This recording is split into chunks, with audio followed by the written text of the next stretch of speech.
할렐루야. 우리 이 시간 다 같이 나누실 하나님의 말씀은 출애굽기 12장 5절부터 11절까지의 말씀입니다.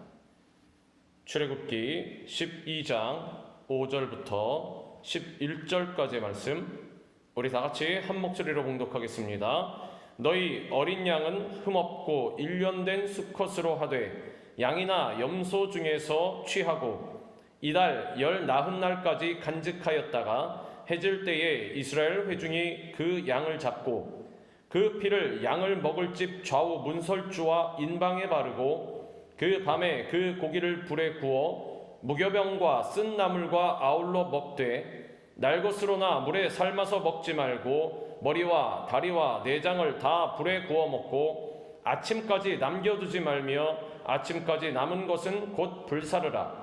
너희는 그것을 이렇게 먹을지니 허리에 띠를 띠고 발에 신을 신고 손에 지팡이를 잡고 급히 먹으라. 이것이 여호와의 유월절이니라. 아멘. 오늘 이 말씀을 갖고 유월절 어린 양으로 오신 예수님, 이러한 제목으로 우리 같이 말씀을 나누겠습니다. 우리가 사는 세상에서 들려오는 이야기는 대부분 절망적인 것들입니다. 그러나 우리는 예수님을 바라볼 때 희망을 이야기할 수 있습니다. 이스라엘에게 유월절은 430년간의 종살이에서 해방된 희망의 날입니다. 이 유월절 사건을 통해 우리는 예수님의 십자가 희생의 의미를 발견할 수가 있는 것입니다. 본문 5절은 너희 어린 양은 흠없고 일련된 수컷으로 하되 양이나 염소 중에서 취하라고 말씀합니다.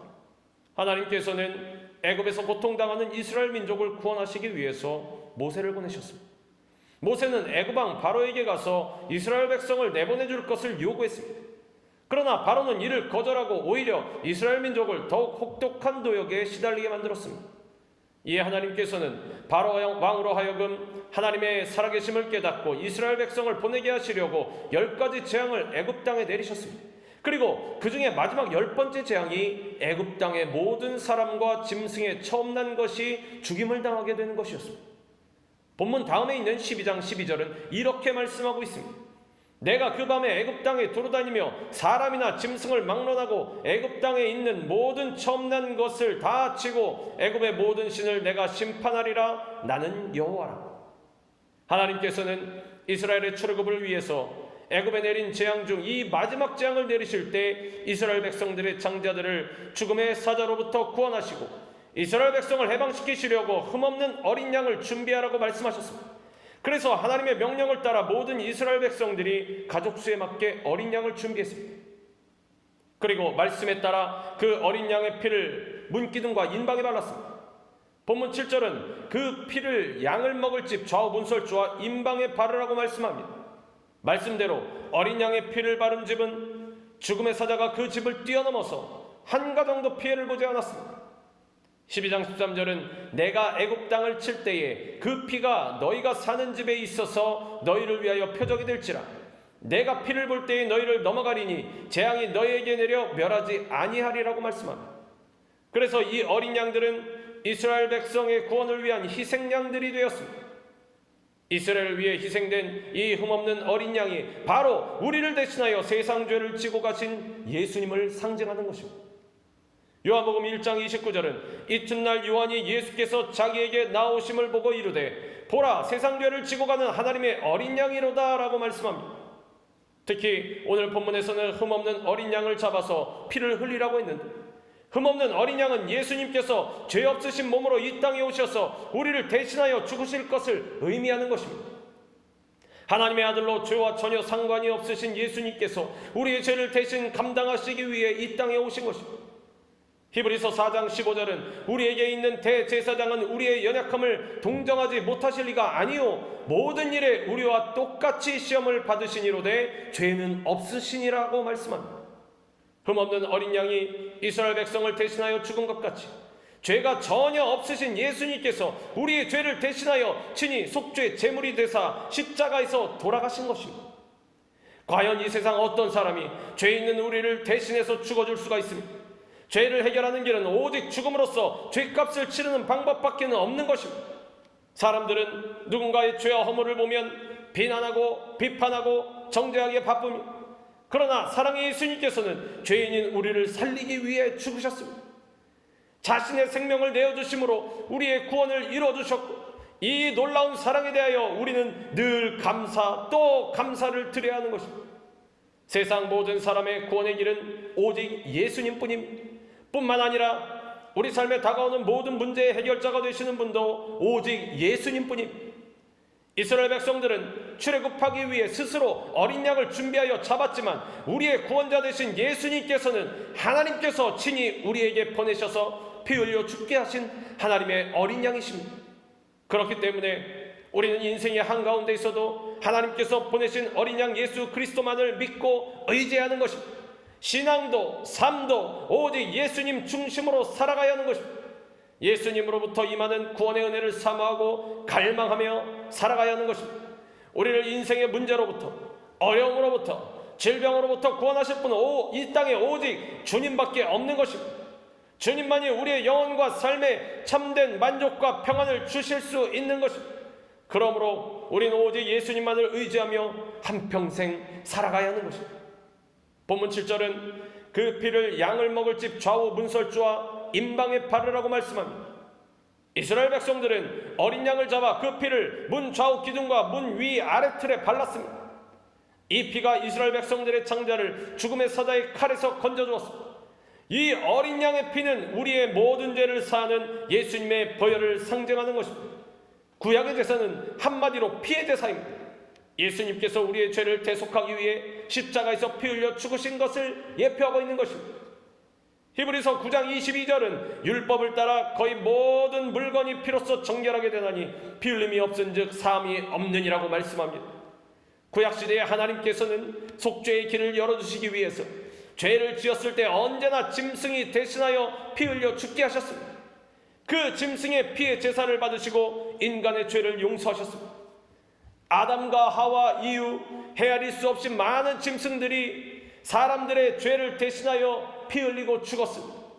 출애굽 때도 집집마다 어린 양이 피 흘려 죽음으로 이스라엘 백성들이 죽음의 사자로부터 구원받았습니다. 피를 바르지 않은 모든 애굽의 첫 태생은 그날 밤 바로의 아들로부터 시작하여 모든 동물에 이르기까지 다 죽임을 당했습니다. 출애굽기 12장 29절은 밤중에 여호와께서 애굽 땅에서 모든 처음 난 것 곧 왕위에 앉은 바로의 장자로부터 옥에 갇힌 사람의 장자까지와 가축의 처음 난 것을 다 지시매라고 말씀합니다. 그날 밤 온 애굽이 통곡소리로 뒤덮였습니다. 그러나 집문 좌우 기둥과 임방에 어린 양의 피를 바른 이스라엘 백성은 한 사람도 단 한 마리의 가축도 죽지 않았습니다. 2000년 전 예수님께서 이 세상에 친히 속죄의 양으로 오셨습니다. 예수님께서 십자가에서 우리의 모든 죄의 짐을 지시고 피 흘려 돌아가셨습니다. 이스라엘 백성들이 어린 양의 피를 바름으로 말미암아 구원을 얻은 것 같이 누구든지 예수님을 믿기만 하면 예수님의 십자가 보혈의 공로로 죄사함을 받고 하나님의 자녀가 되는 것입니다. 히브리서 9장 12절은 이와 같이 말씀합니다. 염소와 송아지의 피로 하지 아니하고 오직 자기의 피로 영원한 속죄를 이루사 단번에 성소에 들어가셨느니라. 구약의 제사는 불안정한 일회성 제사였지만 예수님의 제사는 완전하고도 영원한 제사입니다. 따라서 예수님께서 우리를 위해 흘리신 보혈의 공로는 단 한 번 흘렸으나 결코 사라지지 않는 것입니다. 세월이 흐르고 세상이 변해도 보혈의 공로는 영원한 것입니다. 그러므로 우리는 늘 예수님의 보혈의 능력을 의지하며 살아가야 합니다. 이스라엘 백성들이 문의 피를 바른 것 같이 날마다 마음에 예수님의 피를 뿌려야 하는 것입니다. 그러면 우리의 힘과 능력, 소유와 지식 그 어떤 것으로도 끊을 수 없었던 죄악과 저주가 그 보혈의 능력으로 말미암아 우리에게서 끊어지고 참 자유를 누리게 되는 것입니다. 베드로전서 1장 18절에 19절에 이렇게 말씀합니다. 너희가 알거니와 너희 조상이 물려준 헛된 실에서 대속함을 받은 것은 은이나 금같이 없어질 것으로 된 것이 아니요 오직 흠없고 정없는 어린 양 같은 그리스도의 보배로운 피로 된 것이니라. 보혈에는 죄와 사망뿐만 아니라 모든 저주와 문제와 질병을 이기는 능력이 있는 것입니다. 우리는 예수님의 보혈의 능력으로 의지하고 믿음으로 전진해야 합니다. 우리가 천국 가는 그날까지 우리의 승리를 보장하는 것은 오직 보혈의 능력밖에 없는 것입니다. 요한계시록 12장 11절은 또 우리 형제들이 어린 양의 피와 자기들이 증언하는 말씀으로써 그를 이겼으니 그들은 죽기까지 자기들의 생명을 아끼지 아니하였도다라고 말씀합니다. 전 세계에서 성경 다음으로 사랑받는 책인 철로 역정의 저자로 유명한 영국의 존 버녀는 회심하기 전에 방탕한 삶을 살았었습니다. 죄인의 괴수에게 넘치는 은혜라는 책에서 그는 과거의 자신을 죄인의 괴수라 부르면서 이렇게 말했습니다. 저처럼 쉽게 저주하고 욕하고 거짓말하고 하나님의 거룩한 이름을 모독한 사람은 아무도 없을 것입니다. 저는 하나님의 법을 대적하는 온갖 죄악들을 행하는 것을 낙으로 삼았습니다. 이런 생활이 계속되자 심지어 온갖 종류의 악과 경건하지 않은 일들을 하던 모든 젊은이들이 저를 그들의 최고 우두머리로 삼을 정도였습니다. 그는 신앙심 깊은 아내를 맞이하게 되면서 교회를 가게 되었지만 여전히 방탕한 삶을 살았습니다. 그러던 어느 날 다음과 같은 음성을 들었습니다. 너는 내 죄를 버리고서 천국으로 갈 것이냐, 아니면 내 죄와 함께 지옥으로 갈 것이냐. 이후에 믿음을 가지려 했지만 계속 유혹에 빠져 넘어지고 죄책감에 괴로워하는 생활이 반복되었습니다.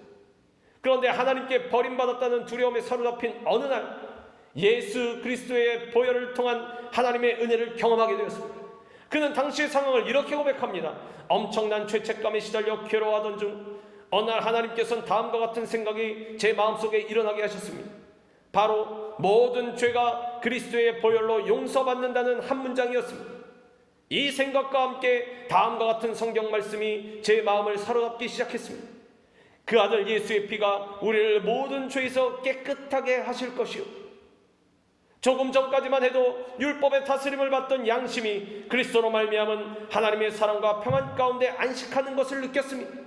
제 죄는 그리스도의 보혈에 비하면 광활한 벌판에 있는 작은 흙덩어리에 지나지 않아 보였습니다. 이후에 그는 위대한 설교자요, 복음 전도자요, 저술가로 하나님의 은혜를 전하며 많은 사람들을 구원의 길로 인도했습니다. 그리고 복음을 전하다가 12년간 감옥 생활을 했지만 이후 불후의 명작인 철로 역정을 비롯한 60권이 넘는 저서를 남기게 되었습니다. 이스라엘 백성들이 430년 동안 중살이하다가 6월절 어린 양의 피로 하나님의 은혜를 입어 애굽에서 벗어난 것처럼 우리가 예수님의 보혈의 능력으로 무장하고 날마다 그 보혈의 능력을 경험하면 죄와 사망, 절망, 고통, 문제의 애굽에서 벗어나서 축복의 새날 새로운 인생을 살아가게 되는 것입니다. 그러므로 우리는 예수 그리스도의 보혈의 은혜를 의지하고 한평생 감사하며 살아가야 하는 것입니다. 본문 8절부터 9절은 그 밤에 그 고기를 불에 구워 무교병과 쓴나물과 아울러 먹되 날 것으로나 물에 삶아서 먹지 말고 머리와 다리와 내장을 다 불에 구워 먹고 라고 말씀합니다. 이스라엘 백성들은 애굽을 떠날 준비를 갖추고 어린 양을 잡아 그 피를 문인방과 좌우 기둥에 바른 후에 그 고기를 불에 구워 먹었습니다. 그 고기를 먹고 힘을 얻어 출애굽했습니다. 힘차게 광야길을 전진해 갔습니다. 이 고기는 바로 말씀이신 예수 그리스도를 상징하는 것입니다. 요한복음 1장 1절에 이렇게 말씀합니다. 태초에 말씀이 계시니라. 이 말씀이 하나님과 함께 계셨으니 이 말씀은 곧 하나님이시니라. 또 요한복음 1장 14절은 말씀이 육신이 되어 우리 가운데 거하심에 우리가 그의 영광을 보니 아버지의 독생자의 영광이요 은혜와 진리가 충만하더라고 말씀합니다. 예수님께서는 이 땅에 생명의 떡으로 오셨습니다. 예수께서 이르시되 나는 생명의 떡이니 내게 오는 자는 결코 줄이지 아니할 터이요 나를 믿는 자는 영원히 목마르지 아니하리라. 예수님을 믿고 난 후 우리는 날마다 영의 양식인 하나님의 말씀을 먹어야 하는 것입니다. 말씀을 먹음으로 생명의 떡이신 예수님과 하나가 되는 것입니다. 말씀을 먹고 새 힘을 얻어 광야 같은 세상길에서 믿음으로 전진해야 합니다. 그런데 본문에 보면 어린 양을 불에 구워 먹으라고 말씀하고 있습니다. 불은 성령님을 상징합니다. 하나님의 말씀이 성령의 감동으로 기록되었기 때문에 언제나 기도하며 성령으로 충만함 가운데 말씀을 묵상하라는 것입니다. 우리는 늘 말씀과 성령으로 충만한 하나님의 사람이 되어야 하는 것입니다. 또한 무교병과 쓴나물을 함께 먹으라고 말씀하셨습니다. 무교병은 누룩이 없는 떡입니다. 누룩은 죄를 상징합니다. 따라서 우리의 신앙이 죄와 세상에 물들지 않고 늘 순수한 모습이 되어야 하는 것입니다. 고린도전서 5장 7절은 너희는 누룩 없는 자인데 새 덩어리가 되기 위하여 묵은 누룩을 내버리라. 우리의 유월절 양 곧 그리스도께서 희생되셨느니라고 말씀합니다. 그리고 쓴 나물도 함께 먹으라고 말씀하셨습니다. 쓴 나물은 이스라엘 백성이 당한 고난을 의미합니다. 애굽에서 고난당한 것을 잊지 말고 앞으로의 모든 어려움을 믿음으로 극복하라는 것입니다. 우리도 때때로 하나님을 섬길 때 고난이 다가옵니다. 그러나 우리는 언제나 고난 후에 하나님의 축복이 다가옴을 잊지 말아야 합니다. 그리고 다가오는 고난을 잘 감당해야 합니다. 예수님의 십자가를 붙잡고 환난과 싸워 당당히 승리해야 하는 것입니다. 출애굽기 12장 14절에 이렇게 말씀합니다. 너희는 이날을 기념하여 여호와의 절기를 삼아 영원한 규례로 대대로 지킬지니라.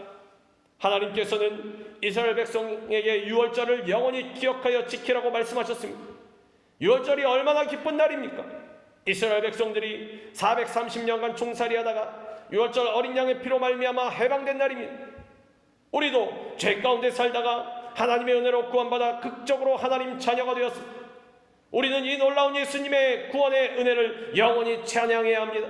그리고 늘 예수님을 처음 믿었을 때의 감격 속에 살아야 합니다. 이스라엘 백성들은 하나님의 말씀에 순종하여 믿음으로 피를 발랐습니다.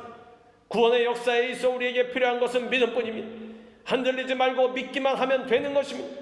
믿고 늘 십자가의 은혜와 사랑을 기억하며 살아가야 합니다. 시편 103편 2절은 이와 같이 말씀합니다. 내 영혼아 여호와를 송축하며 그의 모든 은택을 잊지 말지어다. 우리는 죄에서 해방되었습니다. 자유인이 되었습니다.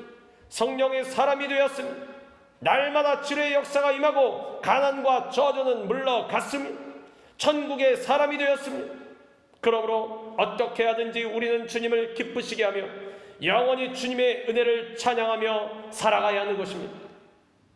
일제강점기 때 많은 사람들이 신앙을 지키기 위해 핍박을 받았습니다. 그중 충무교회 원로 목사셨던 박종열 목사님이 있었습니다. 그는 1921년 충북 청원의 한 유교가정에서 태어났습니다. 15살 때 주님을 영접했는데 완고한 아버지의 반대에 부딪혀 집에서 쫓겨나기도 했습니다. 그러나 하나님의 살아계심과 구원의 확신을 가지고 평양 유한신학교에 입학했습니다. 그런데 어느 날 신사참배의 불참에 일본 경찰에게 체포되었습니다. 옥중신문에서 경찰이 그에게 물었습니다. 대일본 제국의 천황폐하가 높으냐? 내가 믿는 하나님이 높으냐? 이때 서슴지 않고 그는 이렇게 대답했습니다. 하나님은 천지와 만물을 창조하신 조물주 하나님이신데 당연히 하나님이 세상에서 제일 높으신 분이다. 그러자 그는 바로 고문실로 끌려갔습니다. 그가 주여 스데반같이 순교하게 해주시옵소서.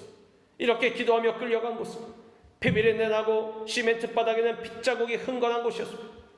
그런데 거기서 몽둥이로 두들겨 맞는데 신기하게도 하나도 아프지 않고 마음이 평안했다고 합니다. 하지만 지독한 고문으로 결국 몸이 극도로 쇠약해졌고 수록 후에도 몇 년 동안 신부전증으로 죽음의 문턱으로 갔습니다. 온몸이 퉁퉁 부어서 눈도 뜰 수 없는 지경이었습니다. 당시 일제는 조선인 남자들을 총알바지로 징집해 갔는데 목사님을 데리러 왔다가 오히려 기겁을 하고 돌아갈 정도로 건강이 악화되었습니다. 그렇게 4년 동안 고통 가운데 있던 어느 날 뜨거운 성령이 임하더니 온몸이 낫는 역사가 일어났습니다. 성령의 치유를 받은 목사님은 건강을 회복했고 열정적으로 다시 목회를 했습니다. 게다가 자손의 복도 받아서 5남매 자녀들이 다 훌륭하게 자랐습니다. 자녀들은 목사, 교수 직분으로 하나님을 섬기고 있으며 의사인 큰 사위는 캄보디아 헤브론 선교병원을 설립했습니다. 항상 청렴 결백을 삶의 목표로 삼았습니다. 자신의 시신을 기증해서 장례 때는 입관, 발인, 하관, 봉분 등의 순서가 아예 없었다고 합니다. 목사님이 남기신 삶의 의미라는 시가 있습니다. 인간에게 무엇이 생명보다 귀하랴만 주의 분부 수행하라 허락하신 목숨이니 생명보다 더 중한 것은 사명인가 하노라.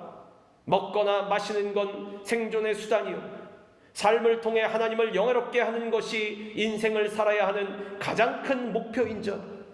성도의 본문은 예수님을 높임이매 이를 이룬 생애면 길든 짧든 승리로 돼 이에서 어그러지면 살든 죽든 헛된 지고. 그리스도인은 하나님의 사명을 갖고 다시 태어난 자들입니다.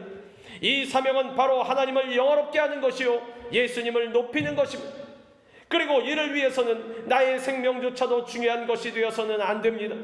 내 인생을 들여서 나를 위해 아낌없이 생명을 던지신 예수님의 길을 조금이라도 따라갈 수만 있다면 나는 결국 하나님 앞에서 성공한 인생이 되는 것입니다. 그러므로 죄악으로 가득한 세상과 구별된 거룩한 모습으로 살고 고난 가운데서도 우리를 구원하신 유월절 어린 양 되신 예수님의 은혜를 생각하며 늘 감사의 삶을 살아가는 우리 모두가 되기를 우리를 위해 고난 받으신 예수 그리스도의 이름으로 축원합니다. 기도하겠습니다. 사랑과 은혜와 자비가 무한하신 하나님 감사합니다.